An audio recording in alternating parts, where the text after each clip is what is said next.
Hey,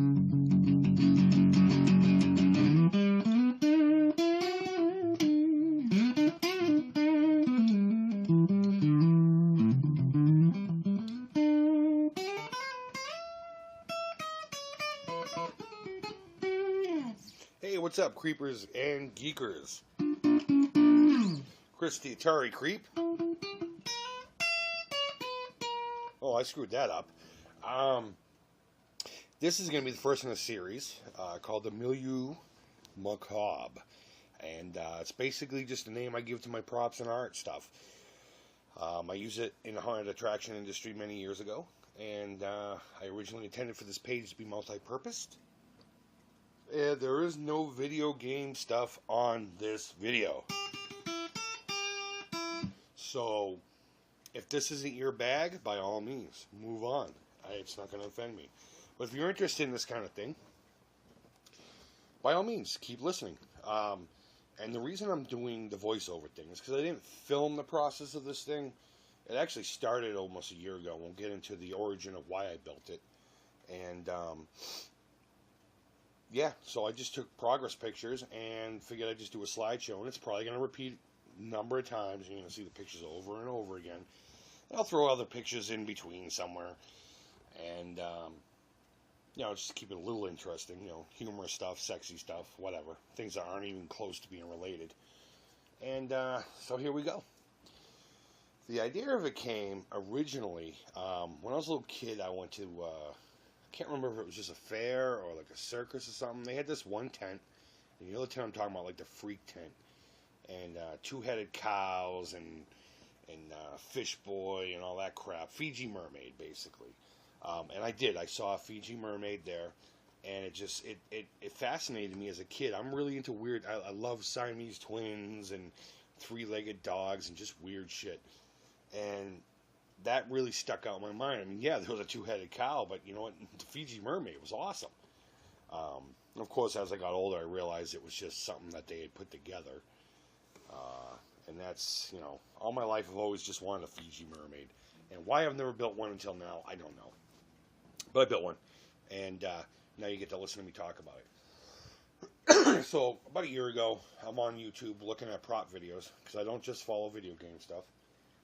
And this one page called Still Be Studios, and I apologize, dude. I am going to, you know, put this on your page so you can see my version. But I do forget your name, and I do apologize for that.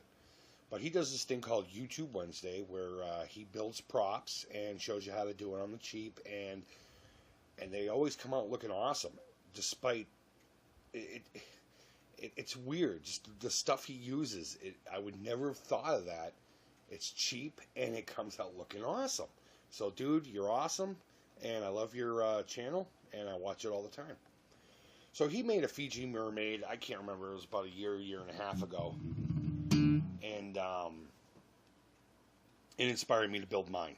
So shortly after Halloween happened, everything went on sale, you know, obviously the next week. And I picked up a little 4-foot skeleton for about $5, about half off.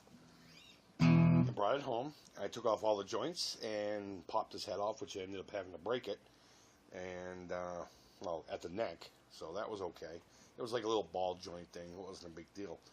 And, you know, I removed all of his arms and legs, and I removed the hands from the arms. And one of the things the dude from Stillbeast mentioned, and it's funny because it's so obvious, and how I've never, you know, focused on this is beyond me in all my years of prop building, but those plastic skeletons always come with those straight fingers. It's like a high-five pose, and it just always looks silly. And I never thought to do this, but he used the heat gun to heat up the joints of the fingers and position them. Now, I don't have a heat gun right now. Mine broke, or I just, you know, my ex has it. I don't know. But either way, I used my lighter. If you could see the fingers before I skinned it, they're actually burnt on the bottom, which at first I thought that was pretty cool. I almost did that to the entire skeleton, but so I just basically gave him kind of a creepy, distorted, jointed kind of deal going on. Alright, so then I took the arms and put them in the position I wanted to, and I locked them with this plumber's putty stuff, and I'll explain that in a minute. And then I went straight to the head. No, not 420, straight to the head.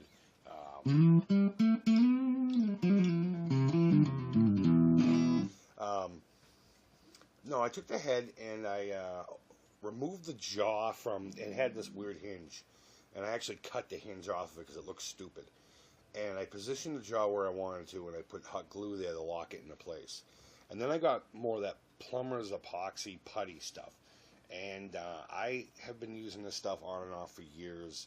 I saw he used it for the same thing I was using it for. Decided, you know what, if it ain't broke, don't fix it. So I went out and got me a tube of it. Now, there's one called Pro Epoxy, the one he used. The one I used was just some, it was from Loctite. What it really is just a tube of clay. And there's two colors, and then once you mix it and make a uniform color, it starts to activate, and it does this thing that they call it kicking. And once it kicks, it starts to dry, and it becomes as hard as resin. It's as hard, if not harder, than the plastic the skeleton's made out of. And I took a couple of white beads from my girl's bead collection, and I put them in the eyeballs and used that putty around the edge of the eyes to hold it in and to give it some kind of an eyelid deal. And sculpted kind of a spider monkey look on the face. I wanted to go for a spider monkey look, but I didn't want it to look too monkey, and I didn't want it to look too human. I want it to look recognizable enough, but just weird enough too, so it's a little off for the brain to try to figure out.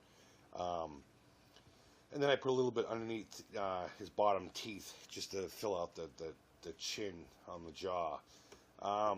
And then that's pretty much where I stopped, other than I removed the legs, like I had already said. I disjointed all of the legs, feet, knee, everything. And I took the upper bones. I need to go back to school and learn all 206 fucking bone names. And, well, the upper one, femur or whatever it is, and I reversed it. I took it from where the ball is, and I reversed them, and I put them up through the pelvis instead of on the edges of them.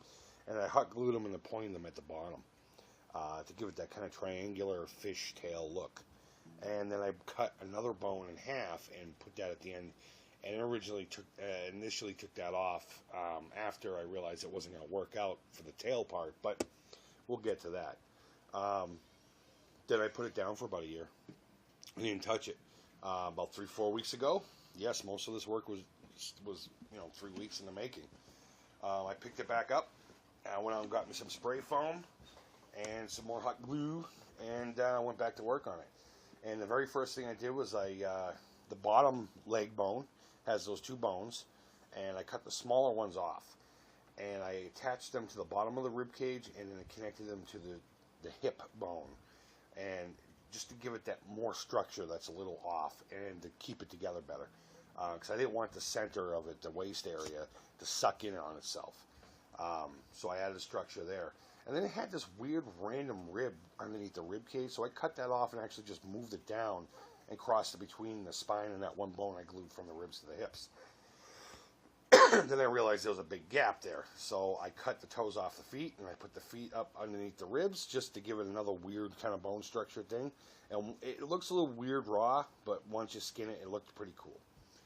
And yeah, so I did all that, and then I took the collarbone off. Again, I wanted to make it look familiar, but weird enough to where it's just a little off. And I replaced those from the shoulders to the neck. And that's what that little triangle area is there. I basically took them from the front, put them back, and aimed them up instead of straight. Got some spray foam, and I just sprayed it right down the middle of the back. Got some blue foam from like a bed egg crate thing, and cut it up for the torso and the belly and stuff, and I shaped it with scissors afterwards, so it wouldn't be so square. And once the foam on the back cured, I sanded it and shaved it with both a knife and some files into the semi-desired shape. It didn't come out exactly how I had envisioned it, but that's just how it goes. Then I took the toes and thought that would really be cool to put little spiny things going down the spine. And so I put his toes in there. Yes, I used probably 98% of this skeleton. There's like teeny little pieces I didn't use. Then I obviously had to put the foam underneath too, so I sculpted that. And then I tried to make a tail, and you saw 2 pictures of that.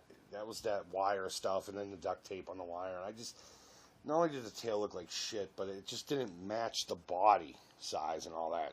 So I removed that, removed the bone, added more foam, sanded it down, and ended up looking penis-like in some angles. But once you put the tail on it, it's fine. And then I just let that sit for a night or two. Another thing I ended up doing last minute was I put this bead of glue going down his head from his forehead to the back of the skull, and I raised it up with each layer, and I just give him kind of a little mohawk thing, and then I attached this wire that she uses, my lady, for her bead art, and made these little spiny things on top of the head that kind of go with the ones on the neck. And they're slightly different. They're more like the fin, but I was going to put some on the arms, but I chose not to, just for the sake of just keeping it as simple as I can. I already went elaborate as it was. And then from there, I basically just skinned it up. And how you skin something like this, in my case, what I do is you can either use Elmer's glue with a little bit of water in it, or liquid latex, and that's what I went with. And you just, in small portions, you know, I did it about 5-inch patches. You take the stuff, Viva paper towels, and it really has to be Viva or that blue shop towel stuff, because there's no pattern to it, so you're not going to see little hearts and stuff all over the body. And the great thing about those paper towels is once they get saturated with the whatever you're going to use, whether it be the glue or the latex, once it cures and dries, it forms this kind of wrinkly, almost mummified skin look. And if you see my Necronomicon, you know what I'm talking about, and it always looks great. So I just did that all over the body in layers. Did I do 3 or 4 layers, just enough to make it look cool. You know, and I cut one, you know, here and there just to give a little more rips and tears, and I used the back of brushes to kind of sculpt little areas that were damaged or whatever. Maybe those were how he died. You know, when you're making these props, you're telling a story, and it just kind of adds to the whole deal of it. And then after that, I just let it dry. And from there, the very last step is I broke out my acrylic paints, just those simple little liquid acrylics that you get from Michael's in the little bottles, not the thick stuff that looks like oil paints. And I hit them with like a brown sienna. It's kind of like a burnt brown, reddish. I wanted to go pretty dark but not black underneath, because then what I'm going to do after that is I dry brushed on the lighter colors, obviously starting with the darker of the lighter ones and then move my way up.